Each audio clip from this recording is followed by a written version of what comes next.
Bom dia a todos, bem-vindos ao terceiro de 13 webinars que juntam a revista Marketeer e a DEC Proteste no debate de temas de sustentabilidade. Depois de nos termos focado no retalho, no mês de maio, e na inovação no início deste mês, chegou a hora de nos debruçarmos em aspectos relacionados com as marcas. Em comum, nestes 13 webinars, temos um mote da conversa, que é o consumo sustentável e como influenciar os consumidores a mudar comportamentos no caminho para a poluição zero. Esta manhã, à conversa comigo, teremos Hugo Jorge, diretor de marketing da LG Electronics, Vanessa Romeu, diretora de comunicação do Lidl, Teresa Burné, Marketing and Media Director da Unilever FIMA e Bruno Santos, responsável do Departamento de Public Affairs da DEC Proteste.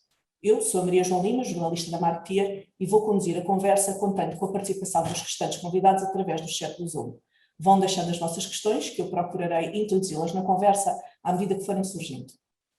Longe vai o tempo em que os consumidores e as empresas encaravam o mundo como uma fonte inesgotável de recursos. Hoje são cada vez mais aqueles que percebem a necessidade e a urgência de um consumo sustentável e que exigem das empresas práticas também elas sustentáveis, não só a nível do ambiente, mas também das pessoas que empregam e das políticas que adotam. E não adianta tentar enganar os consumidores, porque apesar de se conseguir enganar alguns durante algum tempo, os custos de ser descoberto podem revelar-se fatais para marcas e para empresas. Teresa, se calhar vamos começar por si. Hoje a sustentabilidade é já um fator higiênico para muitas marcas. É assim na Unilever FIMA? Sem dúvida. É assim que nós vemos, é que encaramos a sustentabilidade. A sustentabilidade está no cerne da nossa existência, de toda a nossa estratégia corporativa. Já há muitos anos que nos focamos nisso. Lançámos há cerca de 12 anos atrás o USLP, o Unilever Sustainability Leading Plan, que hoje em dia já não é um plano, já não é um program, já evoluiu mesmo para ser a maneira de estar e de fazer negócio da Unilever. E temos compromissos a vários níveis, saúde e bem-estar, nível ambiental, nível social, mas o que achamos é que a prazo o mundo não tolerará empresas que não vivam assim e que não estejam assim nos negócios. E, portanto, os produtos serem ou não sustentáveis vai se tornar um fator higiênico. On top disso, as marcas têm que ser construídas com um propósito e, portanto, se calhar falaremos disso mais à frente, mas o que vem, o ser sustentável vai passar a ser condição sine qua non para todos. E depois, on top disso, as causas que defendemos e a forma como o fazemos é o que nos vai diferenciar. Muito bem, mas ainda não estamos aí, ainda não estamos na fase em que o consumidor exige de base essa sustentabilidade. Não, acho que não estamos. Há também diferentes estágios em diferentes países, não é? Em Portugal, acho que já há bastante preocupação, bastante awareness, mas ainda há muitos outros fatores que às vezes se colocam em frente à sustentabilidade. Não é que as pessoas não... Se puderem escolher entre dois produtos que custam exatamente o mesmo e que entregam exatamente a mesma performance, e um é mais sustentável que o outro, não tenho dúvidas que vão escolher o mais sustentável. Mas se a sustentabilidade for o único fator de decisão e houver outras coisas pelo caminho, como promoções, como preços, então as outras coisas, na maioria das vezes, ainda se sobrepõem. Não é a sustentabilidade o primeiro fator de decisão. Na maioria, é óbvio que há uma fatia pequena de consumidores que já são muito preocupados com isso. Vanessa, durante muito tempo, e aí pegando aqui no gancho do preço que a Teresa estava a referir, durante muito tempo e em algumas indústrias ainda assim acontece, ser sustentável é sinónimo de ser mais caro. Tem mesmo de ser assim, Vanessa, ou a democratização da sustentabilidade já é uma realidade no Lidl? Olá, bom dia, obrigada pelo convite. É sempre ótimo poder falar de sustentabilidade. De facto, no Lidl há esta preocupação e está intimamente associada àquilo que é o nosso modelo de negócio. E o facto de nós vendermos essencialmente marca própria, portanto é o core do nosso negócio, que nos permite de facto controlar toda a cadeia de valor, desde a produção até depois às embalagens, à forma como o produto é transportado, à parte da logística, que acaba tudo por contribuir para esta noção de sustentabilidade. Para nós, no Lidl, de facto, há uma preocupação em tornar a sustentabilidade o mais acessível possível, porque acreditamos que a nossa promessa de qualidade ao melhor preço só vai poder continuar a ser cumprida se nós também cuidarmos daquilo que são as nossas matérias-primas, não é? Se eu não tenho matéria-prima de qualidade, ou ela está escassa, vou ter que pagar um preço maior e depois isso vai ter que se repercutir para o cliente. E, portanto, há de facto esta preocupação de garantir que todas as áreas da empresa, e aqui eu acho que é algo que temos muito particular, que todas as áreas da empresa têm de facto desígnios de sustentabilidade, não é uma preocupação de um departamento. Isto faz com que isto seja intrínseco ao negócio todo, permitindo passar estas noções depois para o cliente. Portanto, um exemplo, nós vendemos desde 2016 apenas bacalhau proveniente de pesca sustentável, e nós não aumentámos o preço por causa disso. A nossa oferta biológica é extremamente competitiva, portanto, acreditamos que quanto mais fácil fizermos isto, ajudarmos a minimizar esta variável que a Teresa falava do preço, não é? Que acaba em Portugal sabemos que tem um peso substancial, vamos conseguir que as pessoas adotem mais facilmente estas boas práticas. Bruno, a democratização também é aquilo que a DECO tem procurado para o consumidor. De que maneira é que tem ajudado a este caminho? Muito bom dia, muito gosto de estar nesta mesa.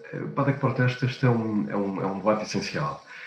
Colocar a sustentabilidade na agenda tem sido uma das nossas preocupações. Enfim, há muitos anos esta parte, mas com especial incidência há cerca de 2 anos, em que construímos uma nova abordagem muito mais sistemática, muito mais efetiva.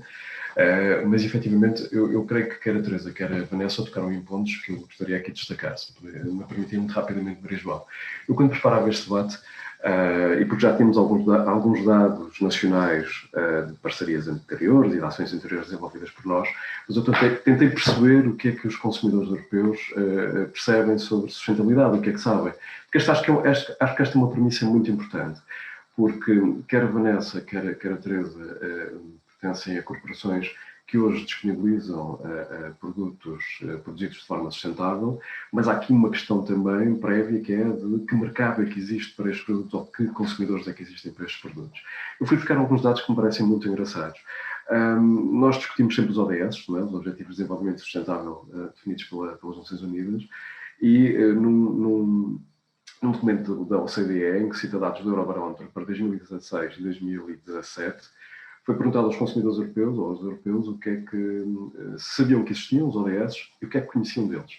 Bom, entre 36% e 41% nos 2 anos do inquérito diziam que já tinham ouvido falar, mas quando lhes foi perguntado, então, e o que é que conhecem, apenas os 10% a 12%, portanto, 1 em cada 10 europeus, é que sabe alguma coisa de ODS, portanto, Objetivos de Desenvolvimento Sustentável.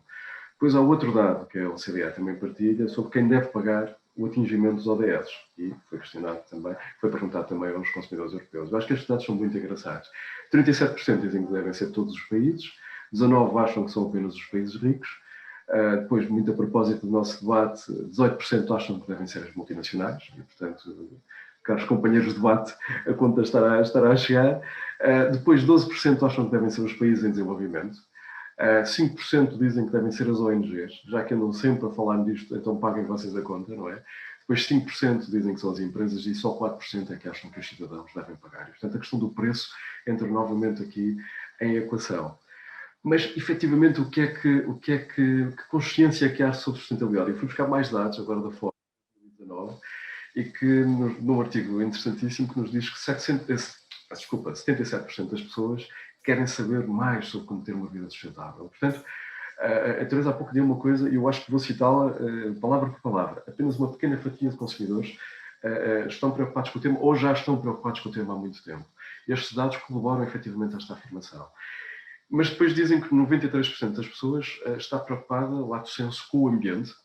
Portanto, contrariando aqui uma visão até que decorre dos ODS de uma abordagem holística do tema da sustentabilidade, e, portanto, muito menos ou não exclusivamente focado na componente ambiental. E depois, saltando aqui um bocadinho por cima dos dados, 39% está preocupado com a perda da biodiversidade e apenas 38% com as alterações climáticas. Reparem que tudo aquilo que tem assistido o discurso oficial e o discurso nos média, em que se fala imenso de biodiversidade e de alterações climáticas, é a última questão que preocupa estes inquiridos. E agora, dados de abril de 2021, da Network for Business Sustainability. Conseguiu elencar 6 questões que se colocam ou que são colocadas pelos consumidores quando falamos sobre sustentabilidade. E a primeira de todas é o que é. E, portanto, isto é muito engraçado. Eu costumo dizer de forma um bocadinho provocatória que a sustentabilidade no nosso país é um bocadinho um conceito que ainda está aqui entrincheirado entre as portagens de albergue e as pontes de protege. Porque, efetivamente, como é que ele vai se desvanecendo um bocadinho à medida que vamos avançando para o resto do país. E para quem está fora deste eixo de pressão, seja dos média, seja de maior proximidade dos centros de decisão. E depois, as questões seguintes são como se pratica, que é de uma ingenuidade interessantíssima, mas, efetivamente, apesar desta informação massiva que está hoje disponível, continua a não se perceber como é que se pode ter um comportamento mais sustentável, e depois o que é a biodiversidade, o que é um modelo de negócio sustentável, o que é a economia circular, e depois um último ponto, que é muito interessante, que tem a ver com a tangibilidade, que é um bocadinho como aquilo que se ensina nas escolas de jornalismo sobre o conceito de proximidade. Não é? 500 mortos no Burundi, enfim, são uma calamidade, mas uma morte na minha rua é uma tragédia inconcebível. Não é? E o último ponto é que soluções inovadoras é que existem para o desperdício alimentar, que é aquilo que nos toca a todos em nossa casa. O que é que uma organização como a nossa preparou nos últimos anos relativamente à sustentabilidade? Bom, tivemos de estratificar a nossa intervenção e dividimos-la em 3 pilares essenciais. Uma que tem a ver com os consumidores, naturalmente, outra com uma ação política e outra, finalmente, com parceiros. Para os consumidores, eu diria que há 4 verbos essenciais, 4 verbos evangélicos que nos parecem aqui muito importantes. Informar, consciencializar, capacitar para a ação e depois assegurar que essa ação tem continuidade. Isto para nós é muito importante. E como a Teresa dizia há pouco, nós pugnamos muito pela sustentabilidade, pela criação de uma mentalidade favorável para a sustentabilidade, mas lá vem uma promoção ou 2 ou 3 promoções que derrotam por completo qualquer estratégia que tenhamos a este nível. Da nossa parte, o que é que fizemos? Criámos um portal de sustentabilidade, onde veiculamos toda a informação que criámos ao longo dos anos, que fomos recolhendo e que visa precisamente dar corpo a estes 4 verbos. Portanto, queremos criar cidadãos, consumidores mais capacitados para a ação, para uma ação mais sustentável. Depois, do ponto de vista político, seja ao nível, como dizia há pouco a Maria João, da vigilância do greenwashing, que no outro dia vi traduzido para branqueamento ecológico, que me parece muito interessante. O nosso país vive muito de branqueamentos, não é? E estão sempre na ordem do dia. E realmente a ideia de branqueamento ecológico parece uma tradução muito feliz. Mas, por outro lado, traduzimos a nossa ação política também num conjunto de ações que temos desenvolvido e que passa desde a nossa luta pela separação da taxação dos resíduos sólidos urbanos da fatura da água e, portanto, aqui privilegiando claramente o princípio do poluidor-pagador e otimizando boas práticas e premiando boas práticas, seja pela promoção do Dia Nacional da Sustentabilidade, enquanto um dia seminal de reflexão, não é? Passemos à rua com bandeirinhas e carros alegóricos, mas como ponto de chegada e de partida dos planos das nossas organizações e, eventualmente, até da nossa vida pessoal. E, por fim, eu destacaria um ponto ainda mais essencial que nos traz aqui hoje, que é este trabalho com parceiros e com marcas. Para nós, e respondendo agora ainda mais à sua questão, nós também temos aqui um percurso de maturidade. Porventura, há 7 ou 8 anos, se tivéssemos aqui os 4 neste debate, estaríamos em trincheiras opostas e nós estaríamos a sorrir uns para os outros, porque porventura não, na altura existia efetivamente uma relação muito crispada entre a nossa organização e as marcas. Evoluímos, amadurecemos, compreendemos ao longo do nosso percurso, que para entregarmos soluções mais efetivas e mais eficazes para os consumidores, temos de trabalhar em proximidade com as marcas. Obviamente, sem macular a nossa independência, não é disso que se trata, mas trata-se efetivamente de trabalharmos para o final da cadeia, para os consumidores. E para isso temos, por exemplo, ao nível da sustentabilidade, um selo de escolha verde, que pretende o quê? De alguma forma pretende premiar este esforço que as marcas vão fazendo para apresentar produtos mais sustentáveis. Dois tópicos que me parecem muito importantes para o nosso debate, eventualmente. Um é como é que tornamos a sustentabilidade um fator de escolha. Isso para nós parece-nos aqui muito importante. E voltamos aqui à questão do preço e à questão do acesso e da tal democratização de que a Maria João falava. Quando não abrirmos, efetivamente, os produtos através da componente de preço a uma maioria da população, dificilmente conseguiremos que o país também se torne mais sustentável, que poupemos mais recursos, etc, etc, etc. Isto aqui é uma pescadinha pouco sustentável, ao contrário do bacalhau que é vendido hoje no Lidl, como dizia há pouco a Vanessa, mas é uma pescadinha de rabo na boca que nós temos aqui. Como é que criamos acesso? Como é que, efetivamente, tornamos a sustentabilidade aqui um fator de escolha primordial para os consumidores? E um ciclo é também aquilo que acontece na LG, não é? Algo que desde a produção, desde o início do desenho dos produtos que serão depois comercializados, tem que pensar em tudo, em todo o processo, desde o momento zero do design ao momento em que o produto chega ao seu fim. Há que pensar na sustentabilidade de todo o processo. Como é que isso é feito na LG, Hugo?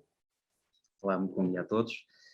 Sim, o produto que chega à casa dos consumidores, bom, em primeiro lugar, existe uma preocupação em que os mesmos tenham uma relação com aquilo que são os recursos naturais, a utilização de energia ou da água, que seja o mínimo possível e tenha o mínimo consumo possível. Falando das máquinas de lavar, o consumo da água, de energia, dos frigoríficos, o consumo de energia. Existe também um outro cuidado, desde o seu início, que tem a ver com a capacidade de desmantelamento e de aproveitamento para reciclagem destes equipamentos, ou seja, na sua assemblagem e na sua produção, os materiais que são utilizados, a forma como eles são aplicados, existe desde logo pensar que no fim do ciclo de vida deste produto, qual é a maximização de reutilização destes materiais. Porque muitas vezes isso não sucede e aquilo que vai para a reciclagem muitas vezes não pode ser reaproveitado. Existe também esse cuidado, mas existem muitos outros fatores. Portanto, falámos daquilo que é o próprio equipamento e o seu funcionamento e como o mesmo deve ser mais sustentável, vir às bolsas, por exemplo, dos consumidores portugueses, como dizia o Bruno, mas também naquilo que é a sua assemblagem. Mas existem muitos outros fatores, e isto é visto de uma forma um pouco mais holística, dando apenas alguns exemplos. As próprias assemblagens, peço desculpa, para o transporte, as caixas de transporte e equipamentos, têm em conta 22 fatores-chave, por exemplo, que têm a ver com como é que eu torno mais eficiente o transporte deste equipamento. Como é que isto vai ser assemblado? O tipo de material que é utilizado para criar este packaging, 50% tem que ser obrigatoriamente materiais de celulose e os fornecedores da matéria-prima têm que ser empresas que estejam certificadas pela FSC Corporation para que saibamos que estas matérias-primas não provêm, enfim, de locais ou que não tenham sido obtidas de forma menos positiva para o ambiente. Mas isto, ao fim e ao cabo, tem a ver com aquilo que é também uma transformação da forma como as empresas têm que abordar o tema da sustentabilidade. Se por um lado existe esta preocupação com os produtos, e aqui já existe uma fase já de maturação, se quisermos, naquilo que é a própria produção dos mesmos, mas tem que haver aqui uma visão um bocadinho mais profunda entre aquilo que é o chamado Corporate Social Responsibility, ou seja, aquelas ações que muitas vezes podem ser vistas como o tal branqueamento ecológico ou greenwashing, que tem muito ligado de uma forma direta àquilo que é a reputação da marca, de forma mais direta com os consumidores, com aquilo que é como é que as empresas olham para isto naquilo que é a sua estrutura, desde, por exemplo, quando a LG diz que em 2030 tem um compromisso de ter uma pegada de carbono zero. Isto implica reduzir para metade aquilo que é a produção de carbono enfim, na supressão das suas fábricas, e a outra metade, obviamente, tem que ser conseguida através dos tais créditos de carbono, com ações e investimento em outras áreas que permitam reduzir o impacto que possa existir e a junção das duas coisas ter uma pegada de carbono zero. Isto, dito assim, pode parecer simples, mas isto implica alterações muito profundas na estrutura da empresa. como eu dizia há pouco, não basta só olhar para aquilo que é o CSR, mas para aquilo que é o estudo do ambiente social e o próprio modelo de governação da empresa, para que no fim do dia não tenha também impactos no preço que chega aos consumidores. Portanto, o olhar para aquilo que é a nossa atividade de uma forma que seja sustentável para o ambiente, mas também sustentável financeiramente. E se isto tudo for olhado desde muito cedo e estiver muito bem incorporado em toda a organização, com certeza que vamos conseguir mitigar estes riscos, ter uma estabilidade financeira maior e, de facto, entregar uma sustentabilidade de base e embebida naquilo que é a nossa operação. E o consumidor está-se a perceber destas mudanças? Está a sentir que a LG, neste caso, está a fazer todo este trabalho? Eu penso que não, que ainda é cedo. Eu posso dizer que a LG atravessou aqui várias fases, ou seja, desde 2006, que já são publicados os Sustainability Reports, se quisermos, que era uma fase de olhar para aquilo que fazemos, que é a nossa operação, o nosso impacto que temos. Se eu disser que temos um objetivo em que 80% dos materiais que são utilizados nas fábricas não vão para o lixo, mas sejam reutilizados, não é uma mensagem fácil de passar para o consumidor, mas naquilo que é a estrutura da empresa, da governação, e olhando para aquilo que são os acionistas, aqui falamos de shareholders, agora importa impactar os stakeholders, onde estão os consumidores também integrados. Isto é um processo que vai demorar algum tempo, mas que quando se começar a perceber, as ações de CSR têm que continuar a existir, porque tem que haver também, as empresas podem ajudar naquilo que é a consciencialização para determinado tipo de hábito ou outro, podemos falar aqui a seguir, mas isso é a ponta visível do iceberg. Tudo o que está por trás e aquilo que é a sustentabilidade a longo prazo das empresas é algo que dificilmente será nesta fase ainda visível para os consumidores, mas quero acreditar que, por exemplo, chegando a 2030, em vez de estarmos a dizer nós vamos em 2030 ter um impacto de carbono zero, ou reduzir a nossa pegada de carbono zero, é dizer que já reduzimos através disto, através destas ações, através destes investimentos, aí já pode começar a haver uma maior percepção perante os consumidores. Uhum. Teresa, nos anos mais recentes as marcas têm vindo a dar a conhecer e a descobrir algumas até o seu propósito. Tem-se assistido a uma passagem do brand Say para o brand Do. A Unilever faz esse caminho já há algum tempo, do brand Do, não do brand Say. Quais é que são os exemplos que destacaria a nível internacional e nacional das marcas representadas cá em Portugal? Pronto, era exatamente a isso que eu me referi há pouco, e que no fundo é o tema de hoje, não é? Que é como fazer chegar ao consumidor e como influenciar o consumidor para a mudança de comportamentos. E o que nós acreditamos é que, obviamente, a ação tem que cá estar, nós temos que garantir que a tal parte higiênica está cá, que todos os nossos produtos são feitos de forma sustentável, que reduzimos a nossa pegada no ambiente, etc. Mas depois é através da força das nossas marcas que nós conseguimos chegar ao consumidor. E de facto é um caminho que já vem vindo a ser feito pelas marcas ao longo de muitos anos. Há marcas, e aqui também diferentes marcas estão em diferentes estágios. A Unilever tem cerca de 400 marcas, em Portugal 30 dessas marcas, e diferentes marcas estão em diferentes estágios. Eu destacaria, se calhar, podia dar muitos exemplos, no mundo inteiro há marcas que fazem trabalho espetacular ao nível da higiene e saúde, como por exemplo Lifebuoy, Domestos, mas se calhar vou falar de coisas locais mesmo. Acho que a marca Dove é sem dúvida a que vem à cabeça de toda a gente, e essa já o vem fazendo há muitos anos. A parte do brand Say, desde 2004 que a marca fala e comunica sobre a beleza real, sobre a importância das mulheres gostarem de si próprias como são, e todo o impacto que a autoestima tem depois no nosso bem-estar, na nossa vida, na forma como nos relacionamos com os outros, e isto vale para homens, para mulheres, mas em termos depois de ação, focamos-nos muito nos jovens. O brand say tem estado sempre lá.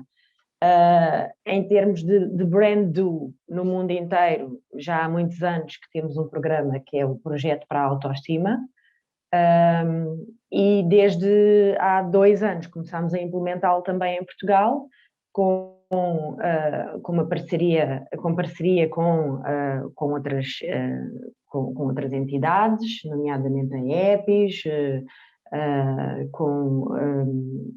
também com envolvimento do Ministério da Educação, das escolas. Temos um projeto com as escolas em que temos mais de 500, em 2020, apesar da pandemia, tivemos mais de 500 professores envolvidos em mais de 100 escolas. Conseguimos, via escola, chegar a mais de 10.000 alunos e depois, com a parte da amplificação online, etc., a cerca de 50.000 jovens, com conteúdos precisamente sobre a autoestima e conteúdos que nada têm a ver com a marca, mas sim com o tema. Depois, para além deste projeto de escolas, temos também todo um trabalho feito online nas nossas plataformas, com o guia da autoestima downloadable para pais e professores, e isto permite escalar estes conteúdos.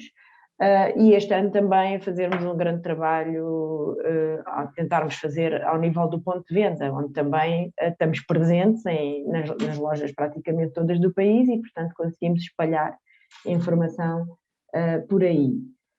Para além disso, mesmo em termos de comunicação, a marca começou a ir mais longe ainda na amplificação da mensagem. Não terá passado despercebido a muitos de vocês a campanha que lançámos há relativamente pouco tempo da selfie invertida, que é uma menina que aparece toda bonita inicialmente e depois começa a ver-se toda a inversão, toda a preparação que ela fez para até chegar àquela selfie que postou nas redes sociais.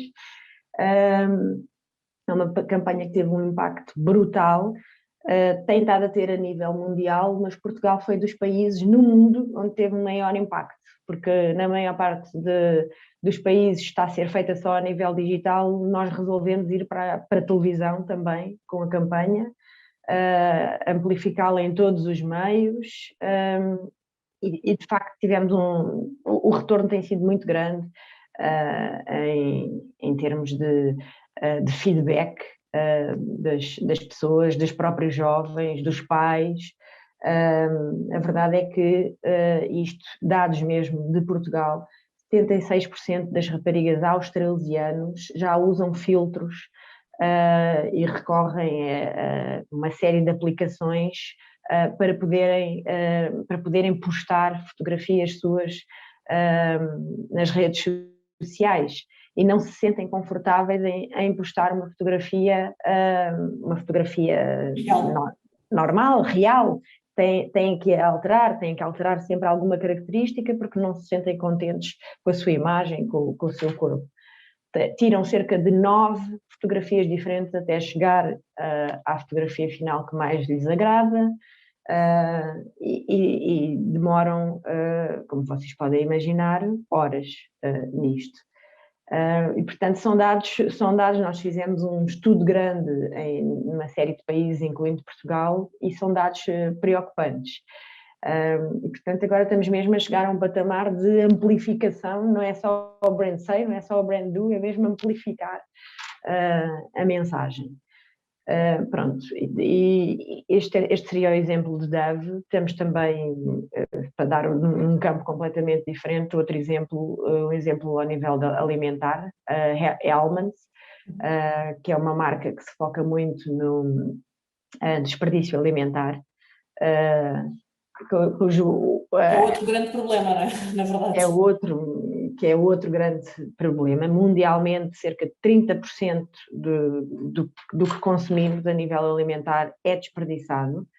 1,3 mil milhões, ou seja, 1,3 bilhões de toneladas de alimentos são desperdiçados, e 40% desse desperdício acontece em casa. E, portanto, aqui é mesmo preciso sensibilizar os consumidores. Aquilo em que a marca Hellmann's acredita é que é possível desfrutar da comida e ter todo o prazer da comida sem nos preocuparmos com o desperdício. Portanto, trabalha ao nível digital com uma série de dicas e de receitas de como utilizar a maionese para reaproveitar ingredientes ou sobras das nossas refeições. Na comunicação que faz também foca-se neste tema. E a nível local, isto é feito a nível global e em Portugal também.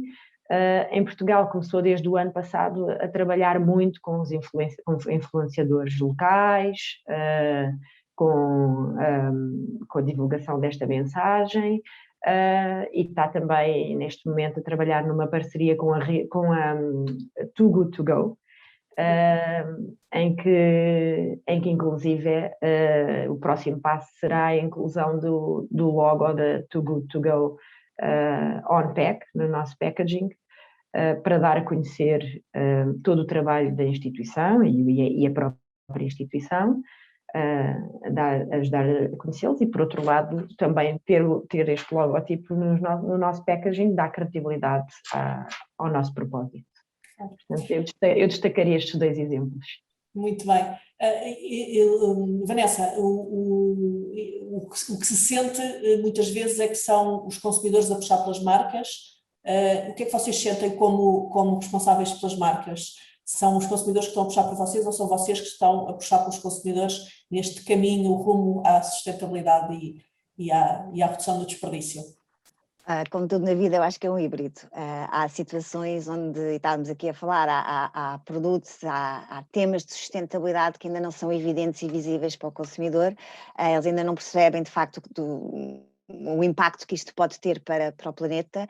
Há outros, como o plástico, que tem sido um grande tema, onde claramente também já há um maior awareness, fruto de um conjunto de iniciativas. Se calhar separando aqui um bocadinho os dois temas, se nós olharmos para aquilo que é o plástico, nós assumimos em 2018, desenhámos a estratégia do Reset Plastic, que tinha por objetivo reduzir em 20% o plástico nas nossas embalagens, e isto foi antes de efetivamente começar a ver toda a vaga de comunicação em torno do plástico. Fomos pioneiros a deixar de vender plástico descartável nas nossas lojas, deixámos de vender sacos plásticos, e aqui, numa primeira instância, o consumidor estava um bocadinho reticente. Recordo-me que nós fizemos um piloto portanto, testámos em vários tipos de loja a eliminação dos sacos na linha de caixa, e tivemos algumas pessoas um bocadinho chateadas, como é que iam levar as suas compras, não é verdade? Quando de facto havia a alternativa do reutilizável. Portanto, mas por outro lado já há também, as pessoas questionam-se do porquê plástico em determinadas embalagens. Temos aqui um papel também de ajudar a explicar. E pegando aqui no exemplo do plástico, demonizou-se muito o plástico. De repente o plástico era mau para tudo. Depois com a pandemia, de repente o plástico é que nos ia salvar, porque eram luvas de plástico, eram máscaras, eram fatos, e portanto passou a ser aceitável. O que nós temos que perceber é que o plástico tem um papel e, por exemplo, ajuda em muitas situações a reduzir o desperdício alimentar, de que o Bruno falava. Quando em loja se o produto está embalado em plástico, ele de facto tem um tempo de vida muito, muito maior. Por isso, o plástico é um exemplo onde fizemos aqui um push inicial, mas depois o consumidor também já nos está a questionar, e nós também procuramos, e temos neste momento em loja uma campanha que procura mostrar as diferentes medidas que se pode ter em torno do plástico. Há a redução do plástico, há a melhorar a reciclabilidade do plástico, pegando num produto que estamos a tentar democratizar, que é o acesso ao bio, não é? Aos produtos biológicos, que sabemos que têm um impacto menor no ambiente. Nós desenvolvemos embalagens onde tem o picotado para conseguir separar o cartão que faz a identificação do iogurte do recipiente. E, portanto, simplesmente com esse picotado, o consumidor pode separar e colocar na respectiva embalagem no ecoponto para a reciclagem. Outro exemplo, onde eu diria que é um esforço nosso de empresa, porque de facto acreditamos nisto, e se pensarmos que 50% do PIB está dependente, do PIB mundial é dependente da agricultura, temos que também ajudar a montante na cadeia de valor, e uma coisa que temos desde que me lembro, desde que estou no Lidl, é de facto esta preocupação em garantir que o cacau utilizado é 100% certificado, o TZ ou Fair Trade. E integramos e temos o cuidado depois de integrar esta preocupação em todos os produtos que levam cacau. Portanto, e não é só o chocolate para o snack, pode também ser para de culinária, pode ser o bolo de bolacha que leva chocolate, portanto temos esse cuidado também integrar, por exemplo, ovos de galinhas de solo ou biológicos, portanto todos os nossos produtos são feitos com este tipo de ovo. A mesma coisa com o bacalhau, e o bacalhau é o nosso símbolo, é o ex-libris português, não é? Não há casa portuguesa onde não haja bacalhau, e também por isso decidimos ingressar no nosso caminho da certificação sustentável com o bacalhau. Hoje em dia temos muitíssimas mais referências, mas o pastel de bacalhau é também feito com bacalhau proveniente de pesca sustentável. E isto se calhar passa um bocadinho despercebido ao consumidor, que não faz mal. Para nós é muito importante, de facto, integrarmos esta preocupação na sustentabilidade em tudo o que nós fazemos. Portanto, é o do que estávamos aqui a falar, e facilitamos essa escolha para que o cliente também não tenha que se preocupar, porque acreditamos que quanto mais fácil, como eu disse no início, melhor. Por exemplo, mobilidade elétrica é outra área onde nós temos investido bastante nos últimos tempos. Estamos a dotar as nossas lojas e até ao fim do ano vamos ter 100 lojas com carregadores rápidos. Nós podíamos ter investido em carregadores normais, que demorariam 2, 3 horas a carregar um carro. Optámos por investir em carregadores rápidos, que em 30 minutos, que é o tempo para se fazer as compras, uma pessoa consegue carregar a bateria do seu carro. Isto é facilitar a vida e aos poucos conseguimos aqui integrar. Portanto, eu diria que de facto é um híbrido. Há algumas coisas nós temos que ser os first movers, há outras depois que os consumidores já nos desafiam a implementar. Muito bem. Eu volto a lembrar que todos aqueles que estão a assistir pelo Zoom podem colocar questões, e eu depois coloco-as aqui aos nossos participantes, aos nossos ilustres participantes. Vanessa, mas o consumidor escrutina hoje muito mais as marcas do que fazia no passado. As marcas têm que ter essa preocupação ou não? Absolutamente. Hoje em dia há uma coisa que é muito importante, as marcas, e acho que os consumidores hoje em dia, em virtude das redes sociais, em virtude de facto somos muito mais globais e temos acesso a muito mais informação do que tínhamos há 5 anos atrás, e portanto os consumidores acabam por estar muito mais atentos àquilo que é feito, e nós, enquanto marcas, e há bocadinho o Hugo falava em reputação, isto é crítico para a construção e para a manutenção da reputação de uma empresa.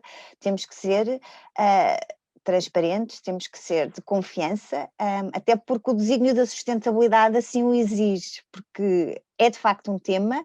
Se as marcas começam e entram num esquema de greenwashing, o que vai acabar por acontecer é descredibilizar por completo o trabalho todo que está a ser feito, e não vamos conseguir melhorar o planeta, não vamos conseguir reduzir as pegadas, porque de facto precisamos todos uns dos outros. Portanto, esta noção de credibilidade para a sustentabilidade, como também o é para o terceiro setor, para as instituições de solidariedade, eu acho que é um fator absolutamente essencial.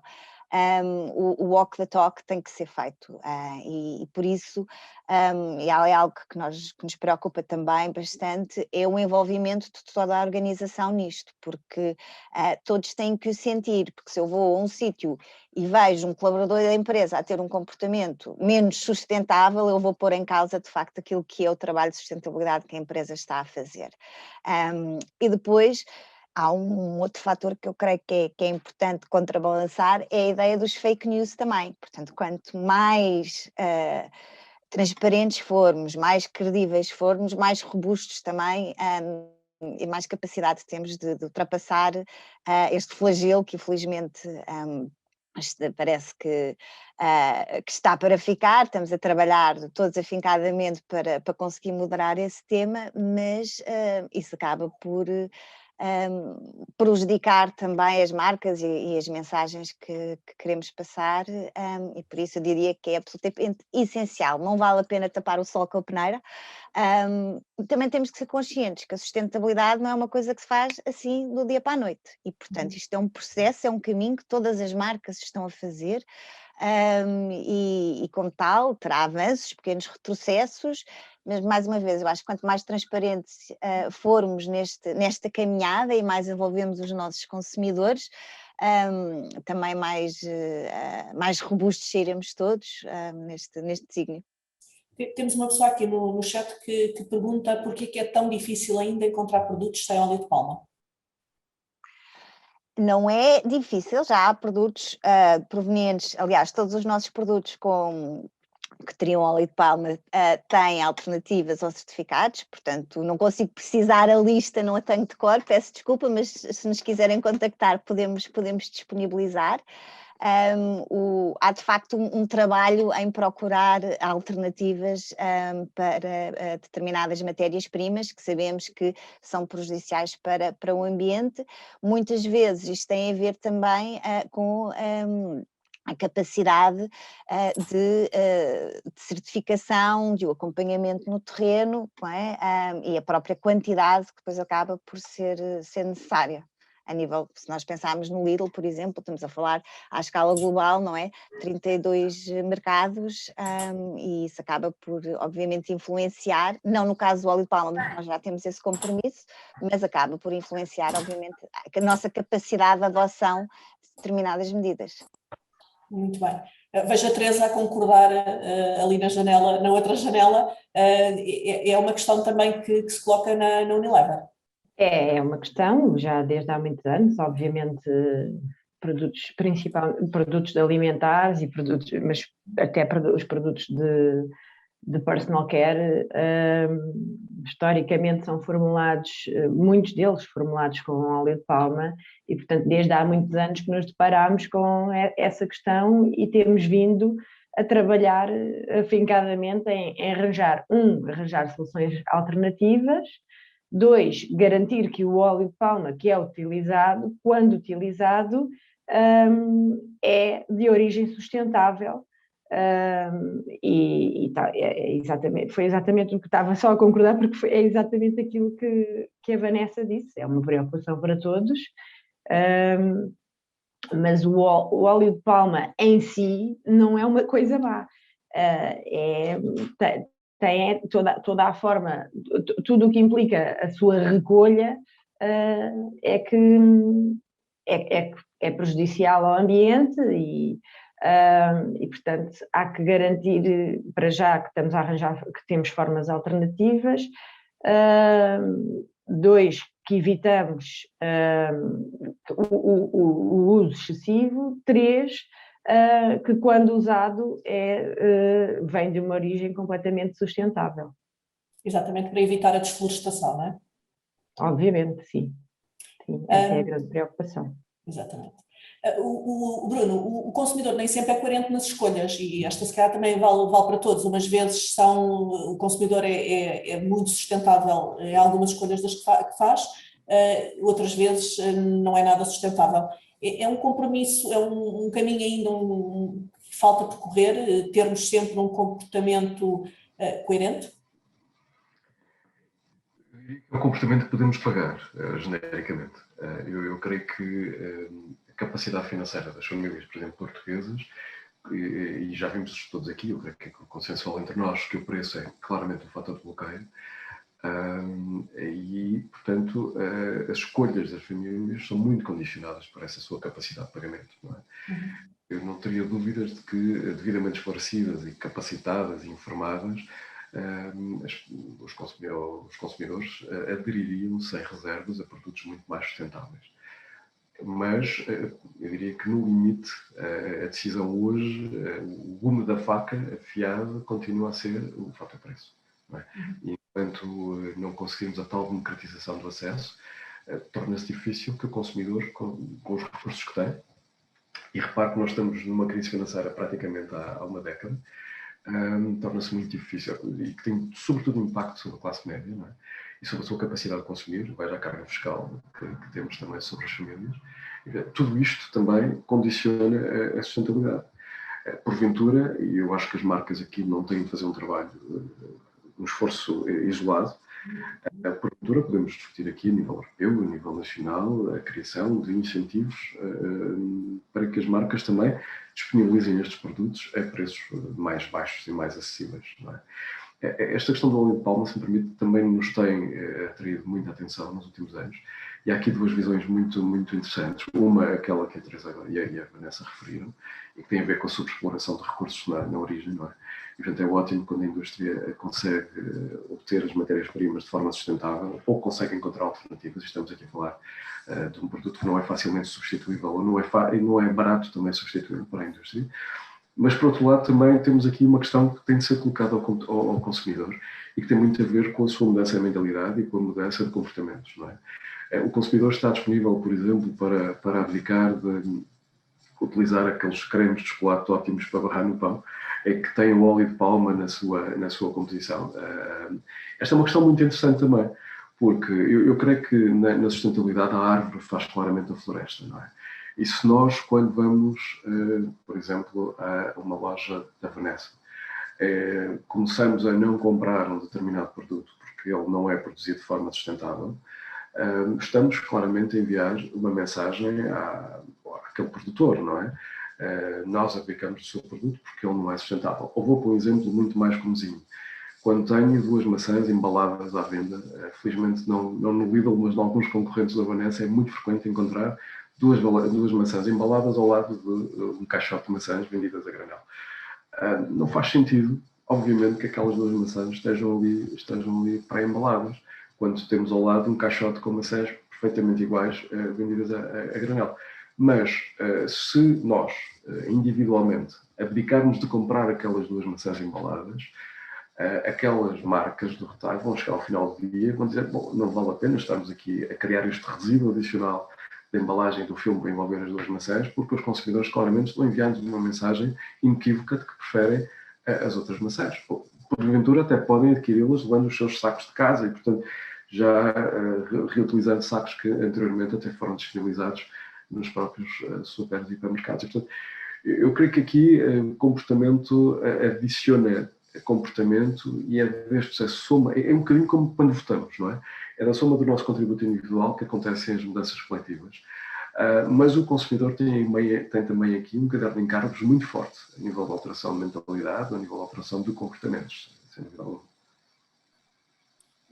Temos, entretanto, aqui uma questão, desculpem, estava a ler a questão que nos foi enviada pelo Gonçalo Silva, que diz que pergunta que tipo de informação deve ser passada ao consumidor nas embalagens e se será obrigatório no futuro ter informações como a origem das matérias-primas ou recursos na produção, recursos consumidos na produção. As grandes marcas devem liderar este caminho de passar esta informação, se calhar mais dirigida agora à Teresa e à Vanessa. Teresa.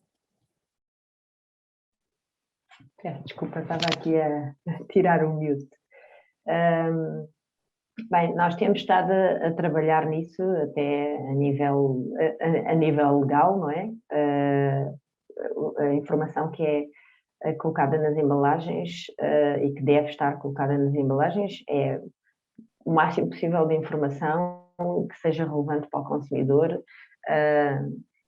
E a primeira preocupação tem que ser o que é importante para o consumidor e o que é que o consumidor quer saber. E, portanto, nós aqui na Unilever temos uma filosofia que é do get real, que é estar sempre próximo do consumidor, perceber o que é importante e, portanto, interessa-nos ter lá o que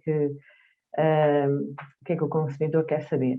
Se a nível nutricional são todos os ingredientes que compõem aquele alimento, são as calorias, sei lá, há tanta informação, o valor energético, etc. Porque o consumidor quer saber, é o que lá está. Mas depois, on top disso, temos que olhar a tudo o que são as obrigações legais, e essas vão variando de país em país. O que é legal está lá com certeza, mas muitas vezes temos informações que vão ainda muito para além do que é legal, porque o consumidor nos diz que gostaria de ter essa informação. Não sei se estou a ser muito específica, talvez a Vanessa consiga responder a isto com mais precisão, porque sei que as insígnias se focam muito nisto e até às vezes umas respeitam mais aquilo que é o que está estabelecido legalmente no mercado, outras até criam os seus próprios rótulos alimentares. Mas para nós é ir para além do que está legalmente instituído, e pensar também naquilo que o consumidor realmente quer e se interessa por ver na embalagem. É basicamente isto. Porque isto depois varia muito de acordo, depende se estamos a falar da indústria alimentar, se estamos a falar da indústria de detergentes, mas eu acho que é na parte alimentar que há uma maior preocupação. Eu diria que sim, eu acho que o tema da rastreabilidade, que é na verdade do que estamos aqui a falar, é um tema e acho que vai crescer e vai ganhar cada vez mais importância. Eu uso óculos, para mim é um desafio ler embalagens, confesso.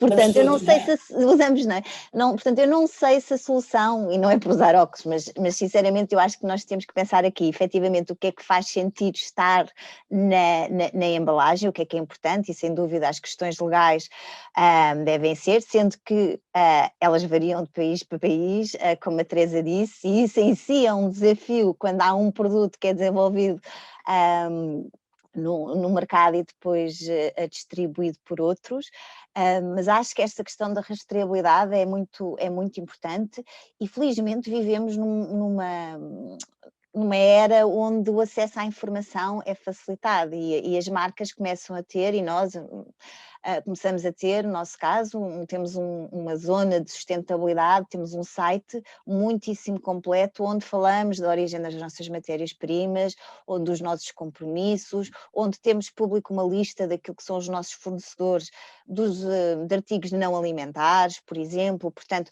as pessoas interessadas, de facto, já têm o que consultar para se conseguirem informar melhor. Vamos ter, acredito que teremos que tomar opções, porque numa embalagem vai ser muito difícil conseguir, viver numa era de informação, conseguir pôr tudo, mas acredito que há aqui um caminho que está a ser feito de maior transparência e rastreabilidade, e estava aqui a pensar que nós, na Páscoa, quando lançámos um chocolate outra vez, está à volta da nossa vida, que era o Way to Go, e que tinha uma particularidade, de facto, ele é 100% rastreável, e nós sabemos a quem compramos o cacau, são agricultores do Ghana, e com quem trabalhamos com a Fairtrade aqui, para garantir o mínimo preço de compra, que é uma coisa que a nós europeus diz muito pouco, a maior parte das vezes. Lá está aqui aquela questão de será que o consumidor valoriza ou não, mas entendermos que há condições quando as matérias-primas são recolhidas que não estão ao nível europeu. E ao mesmo tempo montar uma escola onde são 100 mil agricultores conseguem aprender boas práticas de sustentabilidade e, o mais importante, diversificar a sua cultura. E, portanto, não deixam de estar tão dependentes do cacau, uma monocultura, passam a conseguir ter outras fontes de rendimento, ao mesmo tempo promovendo aqui a biodiversidade. E, portanto, começamos a ter produtos onde é possível ver esta história e perceber como é que ela impacta as pessoas. Portanto, eu diria que isto é claramente uma tendência. Não sei se respondi aqui à questão. Acho que sim, creio que sim. Hugo, mudando aqui novamente a agulha para o lado da eletrónica, para voltar a pôr o Hugo na conversa, que papel é que uma LG, uma marca como a LG tem no alertar de consciências dos consumidores? Que caminhos é que a marca pode fazer para ajudar neste percurso? Eu aí começaria por dizer que, bom, antes de mais, a LG influencia, não diria, os headquarters da LG desafiam todas as subsidiárias, efetivamente, a ter ações de responsabilidade social. A LG Portugal tem optado por trabalhar um tema que é associado à reciclagem do lixo elétrico e eletrónico, até porque nós somos um produtor de lixo eletrónico. Portanto, mais do que estar há cerca de 10 anos ligado a uma empresa que é ERP, que é a European Recycling Platform, que é uma entidade em Portugal que faz com que todo o lixo eletrónico que é produzido deverá ser encaminhado para as centrais de reciclagem. Portanto, nossos equipamentos terão esse tratamento. Mais do que isso, temos vindo há vários anos a trabalhar na consciencialização dos consumidores para a importância desta reciclagem. Só para ter um enquadramento, apenas 15 a 20% do lixo eletrónico a nível mundial está a ser reciclado. Portanto, existe aqui muito trabalho para ser feito. Em Portugal, as metas que temos de toneladas de reciclagem não estão a ser cumpridas e em 2021 será mais um ano que não vamos conseguir atingir o número imposto a nível europeu para o número de toneladas de reciclagem de lixo eletrónico. Temos feito em parceria com esta entidade, que é a ERP, há muitos anos, a trabalhar de uma forma muito abrangente, ou seja, há muitos anos trabalhamos com a geração de Positrão, que basicamente é trabalhar com as escolas do primeiro ciclo e lançar concursos para as comunidades e as famílias das autarquias desses concelhos, dessas freguesias, etc., para trazerem lixo eletrónico para ser reciclado e, portanto, e, obviamente, premiar as escolas que trazem mais toneladas.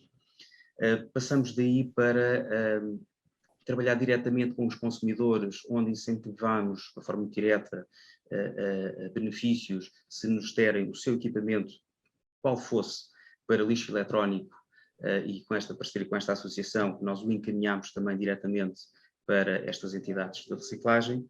Passámos por uma outra área, que foi criar o primeiro e-Waste Summit, onde juntámos aqui uma série de áreas, de entidades desta área científica, do governo, Agência do Ambiente, empresas ligadas como a Quercus também, para falar de outras áreas, onde foram debatidos vários temas.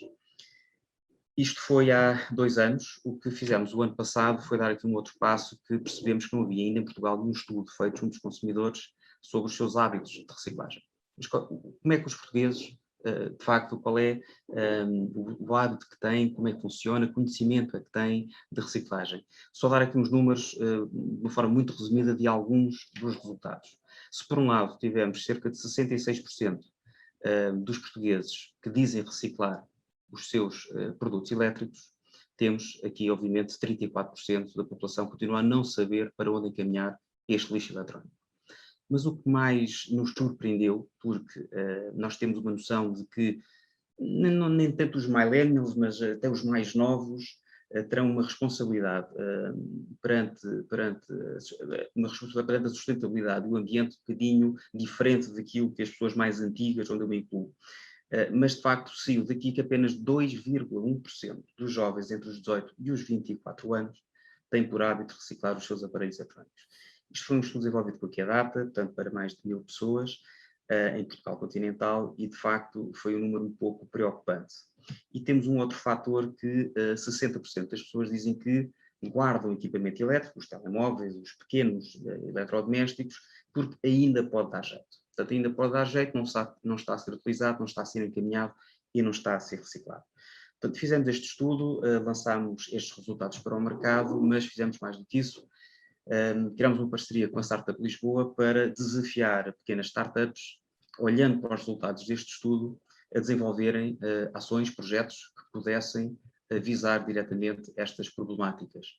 Foi um processo que teve muitas entidades interessadas, inclusive algumas fora de Portugal, e com muita satisfação nossa ganhou um grupo de estudantes da Universidade do Técnico, com um projeto que é uma app que através da gamification, e isto é interessante porque vai de facto tocar diretamente naquela percentagem dos jovens que aparentemente estão um pouco mais distantes, e através de um projeto de gamification lançaram a Trash for Goods, lançaram esta app que vai ter agora durante este ano esse caminho ainda para se desenvolver e criar parcerias com marcas, também para poder obviamente investir nessa aplicação, se bem que nós demos um prémio monetário.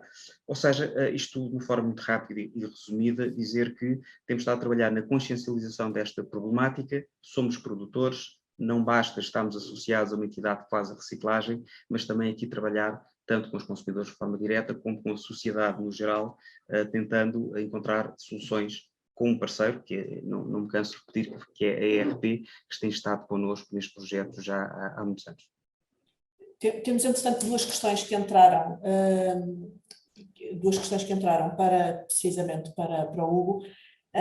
Vemos as grandes televisões embaladas com enormes caixas de cartão. Como é que a LG prevê alterar este tema? E a segunda questão diz, já existe uma aposta por parte dos produtores de equipamentos elétricos e eletrónicos para a recuperação de matérias-primas secundárias que se encontram nos resíduos de equipamentos eletrónicos como telemóveis, TV, LEDs, como existem na Europa. Portanto, a questão se já existe cá, como é que a LG vê esta recuperação no futuro? Muito bem. Bom, o tamanho das embalagens tem a ver também com o tamanho das televisões. Eu aí não consigo fugir muito, apenas dizer aquilo que disse há pouco, e que eu só disse metade, e realmente não disse uma outra metade que era muito importante, que estas embalagens de cartão que estamos aqui a falar, como eu disse, 50% tem que ser feito de celulose, mas não disse os outros 50%, tem que ser de material reciclado.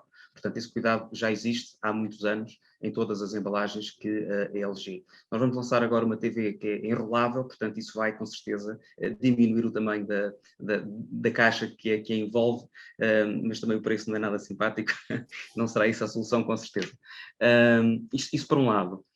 Por outro lado, na reutilização, sim, faz parte do nosso projeto, quando eu falava há pouco do ESG, portanto Environment, Social and Governance, que a LG tem, ou seja, olhar para toda a cadeia de produção e de operação e de tudo o que é feito em todas as áreas touchpoints que é a produção que está associada ao nosso negócio.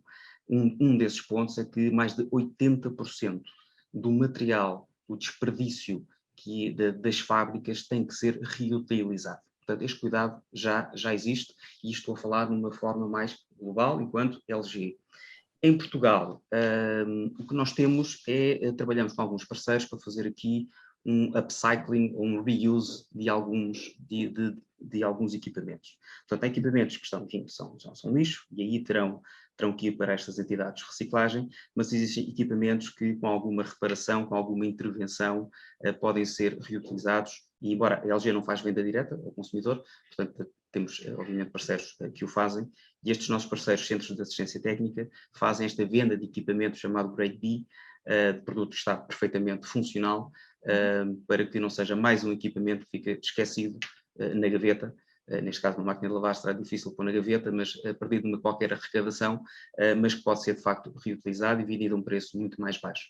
Isto é um projeto nosso, local, enquanto LG corporativo tem mais a ver com todo o produto que é desperdiçado ou gasto, os restos nas fábricas que deverá ser claramente reutilizado. Muito bem. O nosso tempo, parecendo que não, já terminou. Queria apenas agradecer à Vanessa, ao Bruno, à Teresa e ao Hugo por terem estado à conversa comigo, agradecer a todos os que assistiram e que participaram através do chat e dizer-vos até uma próxima oportunidade, que não faltarão certamente oportunidades para falarmos todos sobre estes temas. Obrigada.